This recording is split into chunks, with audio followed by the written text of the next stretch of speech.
কথা তাদের ইশতেহারে বলা থাকলেও তারা খুদ উচ্চকক্ষ চায় না। নারীদের সংসদীয় আসনের বৃদ্ধির কথা তারা বললো, ঠিকই আবার যখন আলোচনায় উঠেছে ঐক্যমত্য কমিশনে এই বিষয়ে, তখন আবার তারা নারীদের যথেষ্ট অংশগ্রহণ চায় না। একটা রুগীকে 1 মিনিট না দিয়ে 10 মিনিট দেওয়া যায়। অ্যাভারেজ আমাদের প্রতিদিন বোধহয় 40,000 রুগী ফ্লোরে শোয়। যে শেখ হাসিনা পুরো স্বাস্থ্য খাতকে ধ্বংস করে দিয়ে গেছে। সে সরওয়ার্দী মেডিকেল, ঢাকা মেডিকেল আরও বানানো সম্ভব ছিল। 10 জায়গায় যদি ফাইল সাইন করা লাগে, 5 জায়গায় আপনার সাথে দুর্নীতির একটা চিহ্ন আপনার সাথে ঘটানোর চেষ্টা করবে। জাতীয় নাগরিক পার্টি বাংলাদেশের মানুষকে প্রতিজ্ঞা করছে একটা নতুন বাংলাদেশ উপহার দেওয়ার, যে এই বাংলাদেশে তাদের নাগরিক মর্যাদা নিশ্চিত হবে, তাদের জীবনমান উন্নয়ন হবে। একজন মানুষ হিসেবে যেন একজন বাংলাদেশি নিজের সম্মান নিয়ে বাঁচতে পারে সেই ব্যবস্থা করবে। সেটা কিভাবে করবে? ধরেন আপনার অসুস্থতার কারণে আপনি সুচিকিৎসার অভাবে বঞ্চিত হচ্ছেন, আপনার জন্য আমরা আমাদের 24 দফাটা যদি আপনি দেখবেন 24 দফায় বলা আছে যে আমরা সবার জন্য, সকল নাগরিকের জন্য একটা ডাটাবেস ক্রিয়েট করার চেষ্টা করছি, যেটা ডিজিটালি আপডেটেড থাকবে।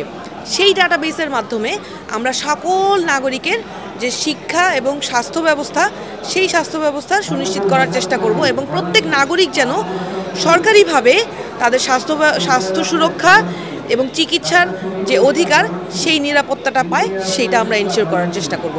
দেখেন, আমাদের যে ইশতেহার, সেই ইশতেহারটা ভীষণ একটা বাস্তবধর্মী একটা ইশতেহার দিয়েছি আমরা, যেটা একটা প্র্যাকটিক্যালি বাংলাদেশের মানুষের জন্য এই যুগে, এই সময়ে সবচেয়ে বেশি প্রয়োজনীয়, এবং সেটা কিভাবে বাস্তবায়ন করতে হবে সেইটার ম্যাপলাইনও কিন্তু আমরা বলে দিয়েছি।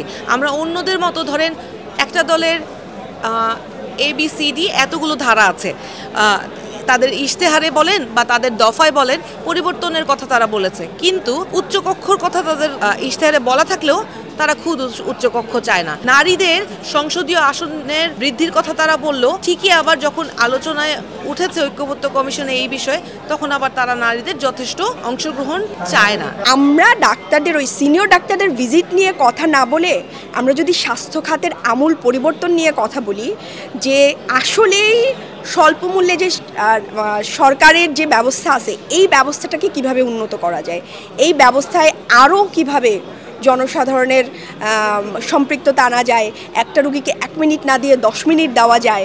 অ্যাভারেজ আমাদের প্রতিদিন বোধহয় 40,000 রুগী ফ্লোরে শোয়। এই রুগীগুলোকে কিভাবে, মানে কোন জায়গায় অ্যাকোমোডেট করা যায়, তাদেরকে কিভাবে ভালো চিকিৎসার ব্যবস্থা করা যায়, এটা নিয়ে কথা বলতে হবে। যেই ডাক্তার 1500 টাকা ভিজিট নেয়, সে কিন্তু আমার বয়সী ডাক্তার না।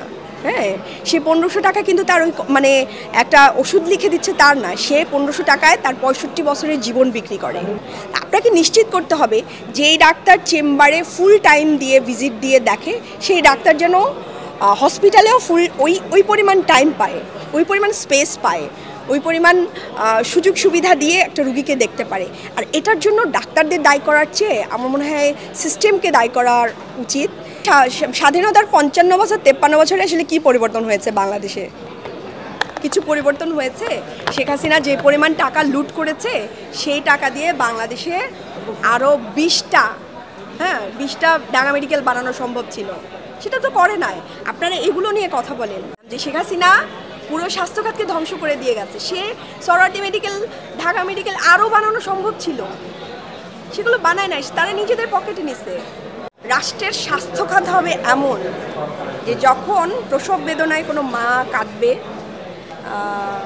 রোগে শোকে কোনো সন্তান, কারো বাচ্চা কাঁদবে, তখন রাষ্ট্রই তার হাত ধরবে। জাতীয় নাগরিক পার্টি এনসিপি জনগণের দোরগোড়ায় যাচ্ছে, প্রতিটা ঘরে যাচ্ছে এবং প্রতিটা মানুষের সঙ্গে কথা বলার চেষ্টা করছে। শাপলাগলির যে আগামী নির্বাচন, ত্রয়োদশ জাতীয় সংসদ নির্বাচন ফেব্রুয়ারিতে, দুর্নীতি হচ্ছে আমাদের রক্তে মিশে গেছে। প্রতিটা অফিসার দেখা যায়, আপনার সচিবালয়ে যান বা যে কোনো দপ্তরে যান, মোস্ট অফ দ্য কাজগুলো যে হয়, 10 জায়গায় যদি ফাইল সাইন করা লাগে, 5 জায়গায় আপনার সাথে দুর্নীতির একটা চিহ্ন আপনার সাথে ঘটানোর চেষ্টা করবে। অনেকে বের হয়ে আসতে পারে, অনেকে পারে না। আর 5 জন ভালো থাকে, কিন্তু 5 জনকে ঠিক করার যে আকাঙ্ক্ষা ছিল, আমরা কিছুটা এখানে পিছু হয়েছি, কিছুটা করতে পারিনি। সেটা আমরা চেষ্টা করছি যে আগামীতে যে নির্বাচন হবে, নির্বাচনের মাধ্যমে এটা অবশ্যই সম্ভব। এটার প্রথম যেটা হচ্ছে শিক্ষার পরিবেশকে বাস্তবায়ন করা, একটা নৈতিক শিক্ষা, ধর্মীয় শিক্ষা, মানবিক শিক্ষা এবং পারিপার্শ্বিক যে চাপ, সেটার বাস্তবায়ন ঘটাইতে হবে এবং সকলের মাধ্যমে কথার মাধ্যমে সেটার বাস্তবায়ন সম্ভব।